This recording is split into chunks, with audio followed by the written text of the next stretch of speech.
อยู่กับห่มกับหูสังเกตสังกา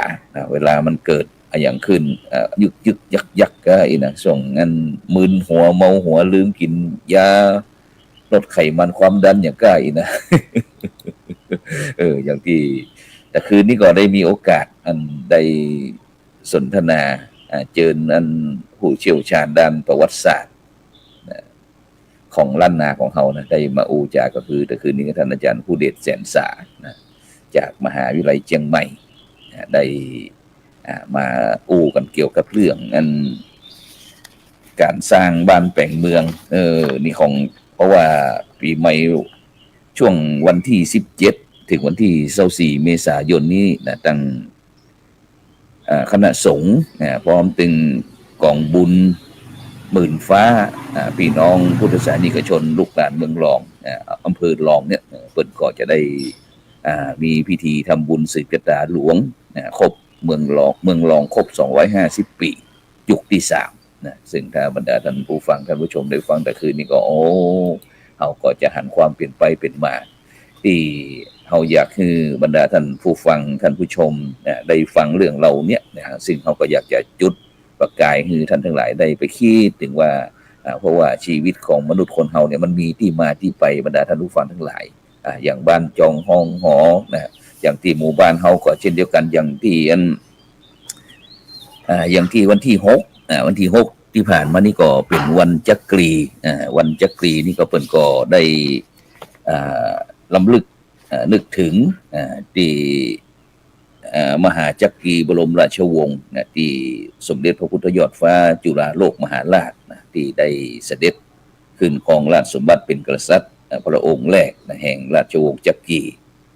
ซึ่งก็เมื่อปี2325นะจากนั้นก็นี่ก็ปี2568นะจากนั้นก็200กว่าปีนะที่กรุงเทพมหานครเป็นเมืองหลวงเข้ามานะฉะนั้นก็เราเนี่ยนะแก่งบ้านหมู่บ้านเฮาก็เช่นเดียวกันบรรดาท่านผู้ฟังทั้งหลายนะเดี๋ยวก็เฮาจะหันว่าตรงนั้นมันมีเศษมาดินกี่มีเศษนั้นมีหลักฐานยืนยันตรงนั้นตรงนี้เคยเป็นเมืองเก่านะซึ่งสมัยยุคก่อนนั้นก็แน่นอนละนะหมู่เฮานั้นแต่ละเผ่าพันธุ์แต่กลุ่มชาติพันธุ์ต่างๆนี่ก็จะมีการปกครองเป็นของตัวเองนะแต่เมื่ออันมีการรวบรวมเป็นโลกยุคสมัยมาใหม่ก็เลยเป็นประเทศสยามพ่องประเทศเมียนมาพ่องเป็นประเทศลาวประเทศเขมรประเทศเนี่ยแต่เป็นประเทศสหรัฐ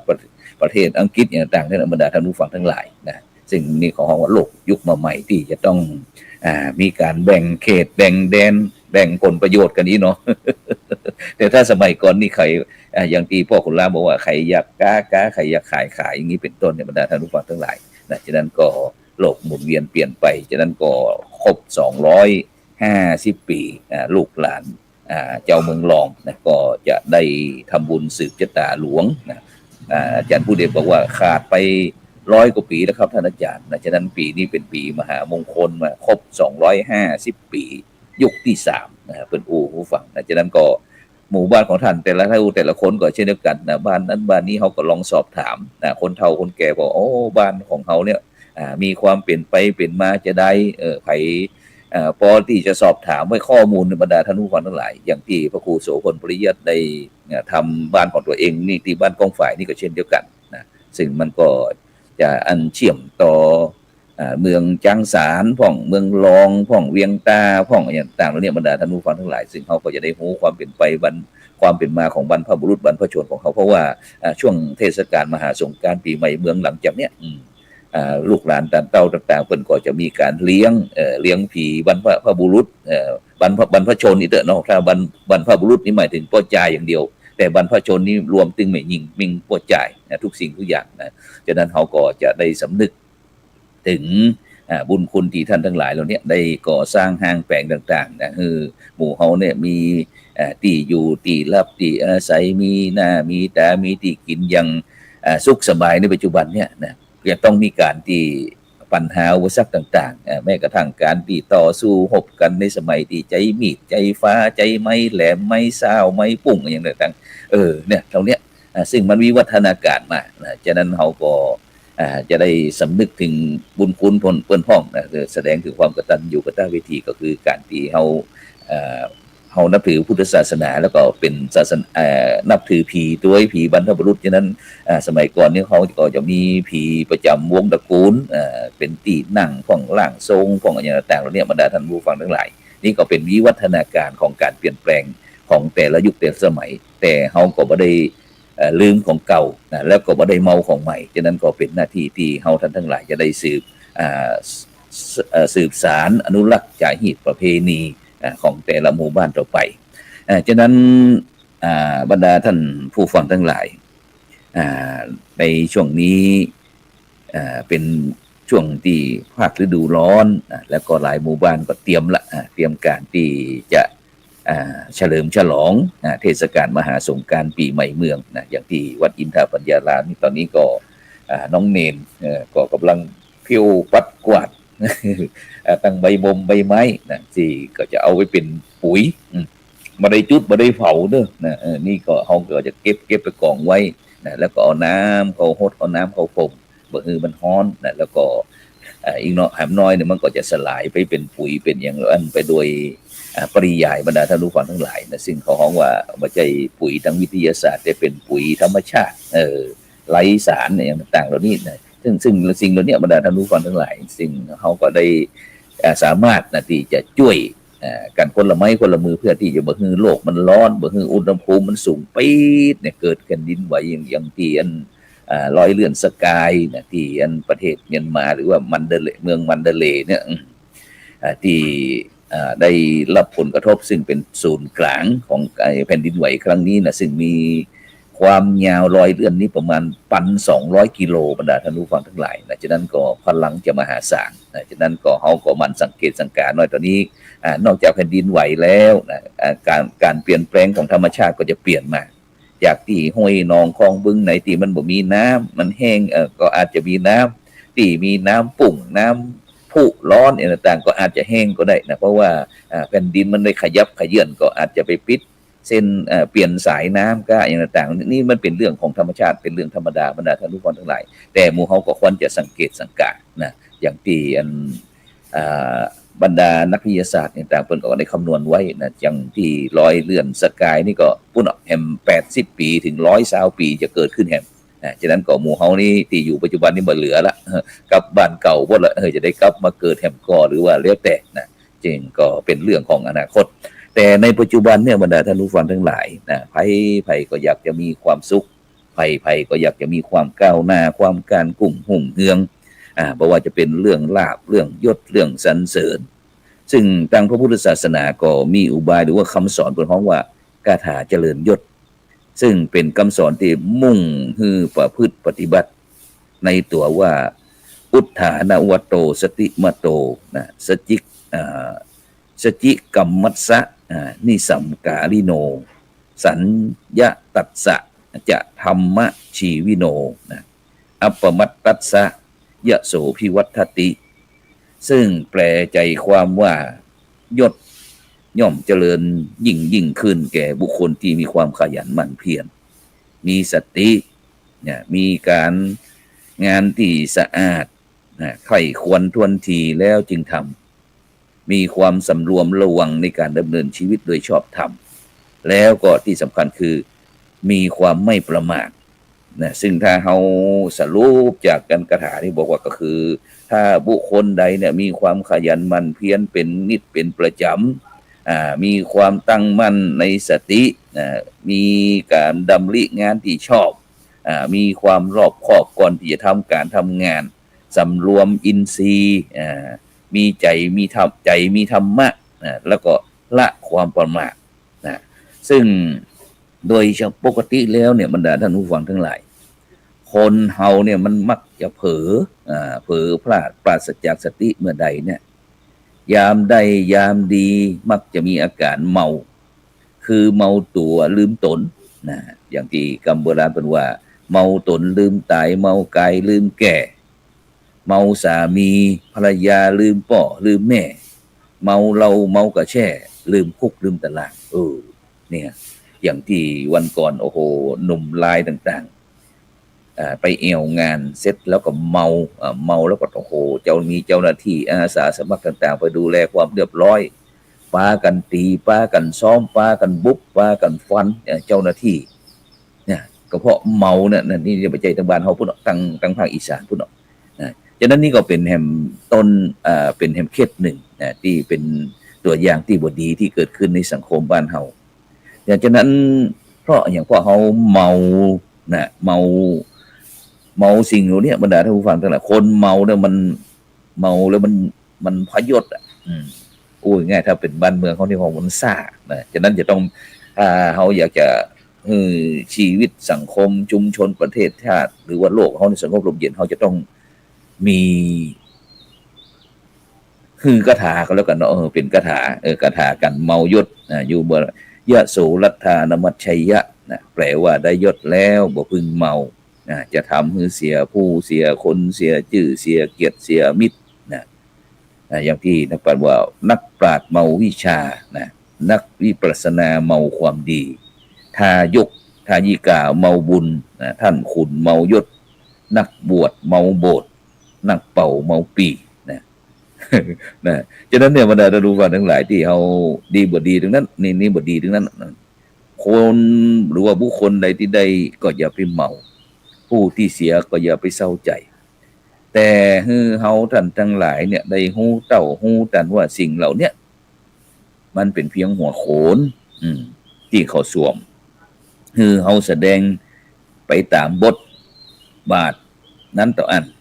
พอเฮาถอดหัวโขนแล้วก็เป็นคนเดิมนะอย่างเพิ่นบอกว่าหัวโขนสวมคนหัวคนเต้นนะหมายเป็นลิงเป็นยักษ์สกู่ถอดโขนแล้วคนเดิมดูใจผู้ยักษ์ลิงสิ่งลวงนะมันเป็นสิ่งภาพลวงตาอย่างหลายท่านหลายคนอาจจะอยู่บ้านอยู่จองเฮาก็อาจจะเป็นอีพ่ออีแม่ของลูกของหลานตานเต้าพอมีคุณงามความดีมีความเคารพเชื่อถือของเจ้าบ้านก็อาจจะเป็นอบต.พ้องเป็นผู้ใหญ่บ้านเป็นกำนันเป็นสจ.สส.เป็นรัฐมนตรีรัฐมนโทรัฐมนเอกเป็นพระท่านนี้เป็นพระมหาเป็นพระครูเป็นเจ้าคุณเป็นสมเด็จอย่างต่างๆเหล่านี้บรรดาท่านผู้ฟังทั้งหลายเพราะฉะนั้นก็อย่าได้ไปดีใจจนเหลิงแล้วก็อย่าไปเสียอย่าไปเศร้าจนหมดสุขเพราะทุกสิ่งทุกอย่างเนี่ยมันล้วนแต่เป็นอนิจจังมาแล้วก็ไปได้แล้วก็เสียก้าวหน้าแล้วก็ได้ถอยหลังมันฟูแล้วมันก็แฟบได้สุขมันก็โศกได้ไขหัวมันก็ให้ได้เพราะฉะนั้นเนี่ยบรรดาท่านผู้ฟังทั้งหลายอย่าไปหลงยึดถือเอาเป็นจริงเป็นจังนะกับสมมุติบัญญัติจนเกินไปนะเป็นบอกว่าอันยศซักมาใจเราเมาแต่ปอนะถูกเขายอเหมือนเขาเก่าหรือเฮาขันเพราะฉะนั้นเนี่ยบรรดาท่านผู้ฟังทั้งหลายนะบางหลายนี่โอ้โหนะแต่ก่อนในครอบครัวซึ่งโดยเฉพาะโยมป่อของพระครูโสพลนี่ก็เช่นเดียวกันนะเป็นตึงผู้ใหญ่บ้านเป็นตึงกำนันบรรดาท่านผู้ฟังทั้งหลายนะแต่เฮานี้ในฐานะที่เป็นลูกเป็นพระหนุ่มเนนน้อยนี่ก็เฉยแต่บ่ได้อย่างแต่ถ้าเป็นคนในปัจจุบันนี้อาจจะหลงลืมเนี่ยโดยเฉพาะถ้ามีพ่อมีแม่มียศถาบรรดาศักดิ์นี่โอ้โหไปไหนนี่ไปกลางที่หั่นนะไปที่ไหนก็วงแตกที่หั่นนะจะนี่เป็นต้นนี่ก็เป็นตัวอย่างที่บ่ดีเพราะฉะนั้นเนี่ยบรรดาท่านผู้ฟังทั้งหลายโดยเฉพาะในยุคในปัจจุบันนี้จำเป็นอย่างยิ่งนะที่เขาจะต้องมีการที่จะต้องปรองดองฮักใคร่สมานฉันท์กันฮักกันเหมือนปี่ดีกันเหมือนน้องปรองดองกันเหมือนญาตินะเพราะว่าโลกของเขาเนี่ยนอกจากที่ธรรมชาติจะเดือดร้อนแล้วมันก็เกิดจากน้ำมือมนุษย์นะหรือว่ามนุษย์คนเขาเนี่ยที่สร้างขึ้นนะบอกว่าจะเป็นเรื่องเขาดำเนินชีวิตโดยการที่อยากที่จะให้ตัวเองมีความสุขนะแล้วก็พยายามเบียดบังอย่างต่างทุกสิ่งทุกอย่างนะง่ายๆก็คือมือไผ่ยาวสาวได้สาวเอาเนี่ยบรรดาท่านผู้ฟังทั้งหลายอย่างที่เป็นข่าวในปัจจุบันเนี่ยอย่างที่ตึกถล่มที่ในกรุงเทพของเขาเนี่ยเนี่ยมันก็เป็นบทพิสูจน์เป็นห้องว่าธรรมชาติมันทดสอบบรรดาท่านผู้ฟังทั้งหลาย ถ้ามันอย่างบ่พอดีเนี่ยมันก็จะมีปัญหาแบบเนี้ยดังที่ตึกนั้นบ่ใจว่ามีตึกเดียวแต่ทำไมถึงเกิดจากเฉพาะตึกนี้เนี่ยมันก็น่าคิดฉะนั้นสิ่งเหล่านี้ที่เกิดจากความประมาทว่าเปิ้นบ่มีไผฮู้หรอกไอ้เฮานี่มันลวกนี่นะเฮานี่ลวกที่สุดคนอื่นนี่ง่าวหมดฉลาดน้อยก็แล้วกันถ้าง่าวนี่อาจจะฟังบ่ค่อยม่วนฉลาดน้อยก็แล้วกันเนาะขอสุมาถอนท่านประธานถอนบรรดาท่านผู้ฟังถอนคำว่าง่าวออกเอาเป็นฉลาดน้อยก็แล้วกันฟังเราจะได้ม่วนหูหน่อยนะฉะนั้นสิ่งเหล่านี้จำเป็นที่เฮาจะต้องมาพินิจพิจารณากันโดยเฉพาะในเทศกาลมหาสงกรานต์ปีใหม่เมืองเนี่ยบรรดาท่านผู้ฟังทั้งหลายก็ถือโอกาสที่เฮาจะได้ชำระสะสางสิ่งที่ปีที่ผ่านมาปีเก่าก็ล่วงไปแล้วปีใหม่แก้วก็มาดอดมาถึงตึงตันนะที่อันเวลาอันคณะสัตยาญาติโยมปะอุ้ยแม่อุ้ยนะมักจะใจลูกบ่าวหลานสาวของเนี่ยไปต้านกันเข้านะไปต้านกันเข้าคือบรรพชน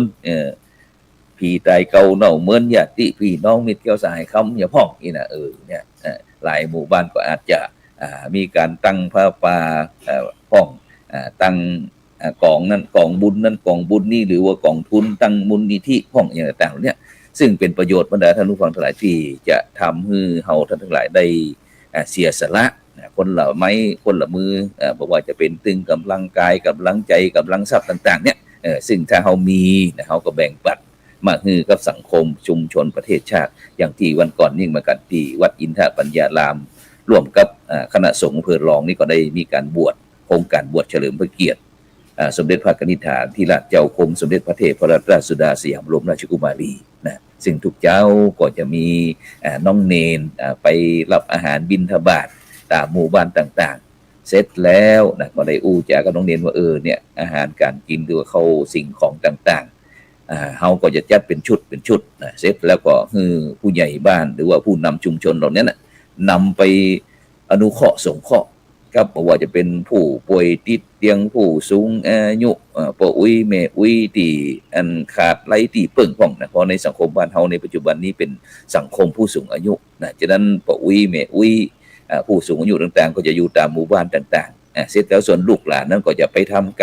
งานตามสถานที่ต่างๆเมื่อนั้นจะได้มาอย่างเตี่ยนะบางครั้งก็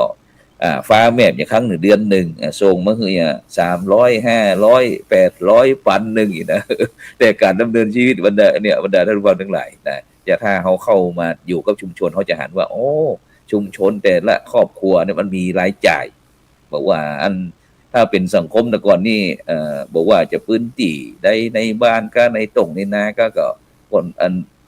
บรรดาศรัทธาชาวบ้านนี่ก็จะปลูกพักผลไม้ที่พืชสวนครัวว่ากินได้อย่างที่พระเดชคุณหลวงพ่อพระเทพวิสุทธิคุณกุศลกันทวโรอดีต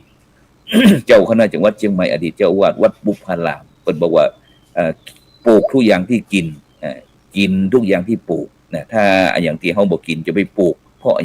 ะมันจะต้องมีค่าใช้จ่ายการดูแลการรักษาอย่างที่บรรดาท่านผู้ฟังท่านผู้ชมอาจจะชอบต้นไม้ต้นนั้นต้นนี้ดอกไม้พวกนั้นทีนี้มันก็จะเป็นเพิ่มการรายจ่ายเข้าไปแต่หลวงพ่อบอกว่าเศรษฐกิจพอเพียงปลูกทุกอย่างที่กินทุกอย่างที่ปลูกฉะนั้นเราก็จะปลูกพักผลไม้อย่างต่างๆที่เราบริโภคจนนะเพื่อที่มันจะบ่ต้องไปเพิ่มรายจ่ายนะฉะนั้นตรงนี้ก็น่าคิดเหมือนกันบรรดาท่านผู้ฟังทั้งหลายแต่ในปัจจุบันเนี่ยแม้แต่ตะไคร้กระเทียมอย่างต่างๆแล้วเนี่ยพริกอย่างต่างๆนี่ต้องซื้อบรรดาท่านผู้ฟังทั้งหลายฉะนั้นถ้าสมัยก่อนนี้อันกระทรวงมีการกระทรวงมหาดไทยเพิ่นมีการเก็บข้อมูลว่าเนี่ยรายรับรายจ่ายของครัวเรือนเนี่ยเป็นจะใดพ้องนะซึ่งมันก็จะมีการจดไว้ซื้อนั้นแม่สลึง50บาท2บาท3บาทแล้วก็เก็บมาเป็นข้อมูลไว้ว่าโอ้เดือนนี้มีค่าใช้จ่ายกับครัวเรือนตัวใดแล้วรายรับเท่าใดเนี่ยมันสมดุลกันก็อย่างนี้เป็นต้นเนี่ยบรรดาท่านผู้ฟังทั้งหลายซึ่งสิ่งเหล่านี้หลายชุมชนโดยเฉพาะที่คณะกรรมการโครงการหมู่บ้านรักษาศีล5ลงไปเนี่ยก็จะมีคณะกรรมการในเรื่องสถิติครัวเรือนต่างๆเนี่ยบรรดาท่านผู้ฟังทั้งหลายเนี่ยสิ่งเหล่านี้ที่ในยุคปัจจุบันนี้จำเป็นที่บรรดาพี่น้องประชาชนคนไทยเขาจำเป็นที่จะต้องมีการที่จะต้องทำข้อมูลคือมันสมดุลฉะนั้นเนี่ย รายรับมากกว่ารายจ่ายรายจ่ายมากกว่ารายรับเนี่ยมันก็จะทำให้เดือดร้อนนะแล้วก็สุดท้ายก็ต้องไปเบียดบังของส่วนรวมเนี่ยแต่ก่อนนี้ทุกสิ่งทุกอย่างนี่จะเอาส่วนตัวเนี่ยไปฮือส่วนรวมแต่ในปัจจุบันเนี่ยถูกเบียดเบียนเอาส่วนรวมมาเป็นส่วนตัวบอกว่าจะเป็นที่อยู่ที่อาศัยที่ต้องที่นาพื้นที่ดินต่างๆเนี่ยบรรดาท่านผู้ฟังทั้งหลายฉะนั้นเขาจะหันเป็นกฎหมายต่างๆที่วิวาทะกันในยุคในปัจจุบันนี่นะฟ้องร้องกันจีปะทะพ้องไปเบียดบังทรัพย์สินตั้งราชการพ้องอย่างช่อราชบังหลวงพ้องนะซึ่งสิ่งเหล่านี้มันบ่ดีบ่สมควรที่จะเกิดขึ้นในประเทศที่มีพระพุทธศาสนาเป็นศาสนาประจำชาตินะฉะนั้นก็ในช่วงเทศกาลปีใหม่เมืองนี้อย่างที่วัดอินทาปัญญารามบ้านของฝ่ายก็เช่นเดียวกันบรรดาท่านผู้ฟังทั้งหลายก็จะมีกิจกรรมตั้งแต่วันที่13เป็นต้นไปนะ13นี่ก็จะเป็นวันดาเนาะเป็นวันดาเตรียมตีลูกพาลูกเน้นหรือคณะศรัทธาญาติโยมเตรียมพื้นที่วัดที่บ้านแล้วก็ในเพื่อทำความสะอาดแล้วก็วันที่13ตอนกลางคืนเวลาทุ่มนี้ก็จะมีการทำบุญทักษิณาอุทิศส่วนบุญส่วนกุศลนี่ไปหาบรรพชนแล้วก็ในวันที่14เมษายนนี่ก็จะมีการสืบชะตาหลวงแล้วก็ติดตามด้วยทอดพระป่าด้วยแล้วก็ถวายเลี้ยงถวายภัตตาหารเพลแก่พระสงฆ์สามเณรแล้วก็เลี้ยงอาหารคณะสัตยาญาติโยมถึงเลยทั้งหมดเนี่ยที่ในวัดของเขาเนี่ยทางบอกว่าจะเป็นตั้งลงทานก็นมเส้นนมจีนน้ำงิ้วก็ตำส้มตำก็ทำเข้าไปอาหารก๋วยเตี๋ยวก็เนี่ยคณะสัตยาญาติโยมอยากจะกินอะไรอย่างก็ไปตากเอาแล้วก็จะมีการมั่วครัวให้เขาครัวนาจะบอกว่าจะเป็นมาถั่วมาเคี้ยวเป็นพริกแพงแตงกวาอย่างต่างหอมป้อมผักกาดอย่างต่างหน่อไม้ต่างเนี่ยก็จะมาตั้งเป็นตลาดกาดนัดในเนี่ยแล้วก็จะขายคือคณะสัตยาญาติโยมเนี่ยว่าเนี่ยเอาสมทบในการสร้างอุโบสถ เป็นพระป่าเสร็จเรียบร้อยกระทาบอกมดนี่กับแจกอย่างเดียวนะท่านผู้ฟังทั้งหลายนะฉะนั้นเป็นของว่าบุญก็ได้ใส่กระเต็มแล้วก็มีวันที่14นะแล้วก็เสร็จแล้วก็ในช่วงบ่ายก็ขนทรายเข้าวัดนี่ก็การก่อเจดีย์ทรายในวัดนี้แล้วก็มีการตามตุงประจำปีเกิด12ราศีนะแล้วก็วันที่15เมษายนนี่ก็ตอนเจ้านี่ก็ทำบุญตักบาตรตอนรับเทศกาลมหาสงกรานต์ปีใหม่เมืองนะเสร็จแล้วก็หดน้ำขอพรผู้สูงอายุว่าปีนี้ว่าจะเอาอย่างมาแจกคนเฒ่าคนแก่อุบาสกอุบาสิกาพ่อข่าวไม่ข่าวดีนะที่มาวัดมาว่าเป็นประจำนี่นะส่วนคนที่บอกมาวัดเนี่ยนั่นก็เอาไว้ต่อใต้ก่อนถ้าพอมีพอเหลือก็ค่อยเอาแต่ถ้าบ่เหลือก็แล้วไปนะตอนที่เขาเน้นเรื่องบุคคลที่มีส่วนร่วมในการที่จะเข้าถึงวัดปฏิบัติธรรมเสร็จเรียบร้อยแล้วก็บ้านไผ่บ้านมันหดน้ำขอพรผู้สูงอายุอย่างต่างๆเหล่านี้เป็นต้นแล้วก็วันที่16นี่ก็เป็นวันปากปีนะว่าวันปากปีนี่จะมีอย่างพอหลังจากนั้นก็จะเป็นการส่งเคราะห์ส่งน้ำหมู่บ้านต่างๆทำกิจกรรมขอพรผู้นำชุมชนอย่างต่างนี่ก็เป็นตามเป็นประเพณีนี่ก็คือปีใหม่เมืองตั้งแต่วันที่13จนถึงวันที่พุทธ17ก็พุ่นออกไปเริ่มงานที่ทำบุญสืบชะตาหลวงเมืองรอง250ปียุค3นี่นะจนถึงวันที่24เมษายนนะฉะนั้นหลายกำเดียวบ่ได้ก็จะหมดเดือนเมษาแล้วบรรดาท่านผู้ฟังทั้งหลายนะฉะนั้นก็หมู่เฮาก็อย่าประมาทในวันในเวลาในการดำเนินชีวิตทำวันนี้ให้ดีที่สุดทำวันนี้ให้ดีที่สุดวันผูกมันถึงดีวันฮือมันถึงดีนะส่วนหลายท่านหลายคนว่าแล้วมันจะวันชาติหน้าจะมีแต่ก็แต่ว่านี่เป็นอดีตวันนี้เป็นปัจจุบันวันพุธนี่ก็เป็นนั่นนี่ครับเป็นอนาคตอย่างฉะนั้นสิ่งเหล่านี้เราดูใกล้ๆเราใจสติปัญญาเข้ามาพินิจพิจารณาแล้วเราก็จะหันสัจจะความจริงนะฉะนั้นก็ในเจ้านี้ก็เวลาหมดเวลานะนำรายการจากบรรดาท่านผู้ฟังไปก่อนขอบคุณอนุโมทนากับทุกท่านนะที่ติดตามกดไลค์กดแชร์นะที่ติดตามรายการตั้งช่องธรรมะเป็นทีมทีวีออนไลน์เขาแล้วก็ติดตามเครือข่ายขึ้นสีขาวเจ้าประชา8จังหวัดภาคเหนือพร้อมตั้ง Facebook YouTube สำหรับในเจ้านี้ก็ขอกล่าวคำว่าธรรมะสวัสดีขอเจริญพร